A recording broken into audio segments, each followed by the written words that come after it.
I call this a one-way mission. It's something to deal with survivor guilt. I used to be a logistics. I spent time in with my cousin building stuff around Miami, and he was involved with the Cubans at that time, and this goes back to the '60s. And we would pick up food and go to the swamps, where there was a one of the offshoot CIA training grounds, one of those little things. Because the CIA was basically supporting guerrilla groups, and we would feed them, house them, clothe them, take care of them, do everything we needed to do. And my cousin was kind of like in charge of a group, a squad, I guess. And he was one of the things that we did. And remember at that time, the U.S. Coast Guard would throw you in jail if they caught you. And it was also this, understand, the Cubans became American citizens. So one of the reasons they became American citizens, as American citizens, they were no longer able to invade Cuba. It's against the law to leave this country and invade another country as an American citizen. As Cubans, they would do that. As American citizens, they couldn't. But my cousin belonged to a Cuban group, his past military, that thing.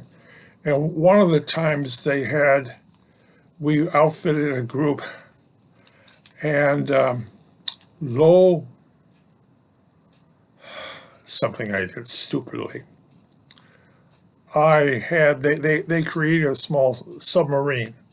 Basically, it was like kayaks filled with war goods.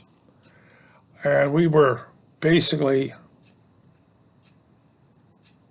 moving into the Bahama Islands chain. This is between hurricanes.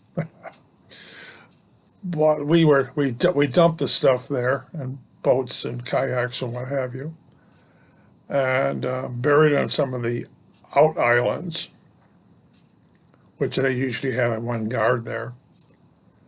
And we went back and forth. We were dodging the U.S. Coast Guard all the time. We were fishermen. Oh, yeah. Oh, I didn't speak Spanish. I didn't speak Russian, so I was about to go anywhere. But we did this thing, and one time, a bunch of guys went down there, I think 50 or something. Oh, yeah, they went down in to invade. And they all knew it was a one-way mission. They were not coming back. What do you mean? They're not coming back? They will stay in Cuba and fight to the end. Or they will mingle in there. They will do their job at that time. The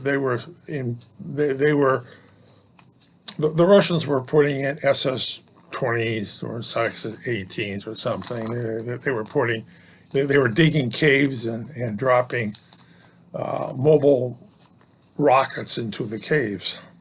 And this was a one-way mission for other guys that were going down, because they knew, one, when they attacked them, they were very likely not coming out of the firefight alive. And we never heard about them. We never heard of them again. They could have attacked and died, or they could have been waylaid ahead of time and died. But they ceased to exist. Once they put their foot on Cuban soil, they ceased to exist. Nobody ever heard of them again. There was always the subtle bump that they destroyed a Russian base with the missiles on there. They blew up the solid state. Solid state? No, that's wrong. Solid rocket engines. And they made a hell of a big mess, but they were all killed. Of course, the Russians weren't supposed to have missiles down there, were they? No, they weren't. Mm-hmm. And when the guys got done, there wasn't anything to say. Well, I guess of course, they resupplied. But it's, you say goodbye to them, and that's it. The camp itself became very quiet and very returned to swamp. Everything was removed, sanitized, as they said, and everything was removed. It was like it's one, there's one of the things that they said, don't make friends. Don't make friends with them because they're not coming back. In the U.S. military, they always come back. No, that we never heard about, they never seen again. Who knows? There was always rumors that, well, as I said, there were rumors they destroyed the Russian base, but also aside, they had their little capsules, crunch, but one-way mission. It's one of those things you don't want to be on.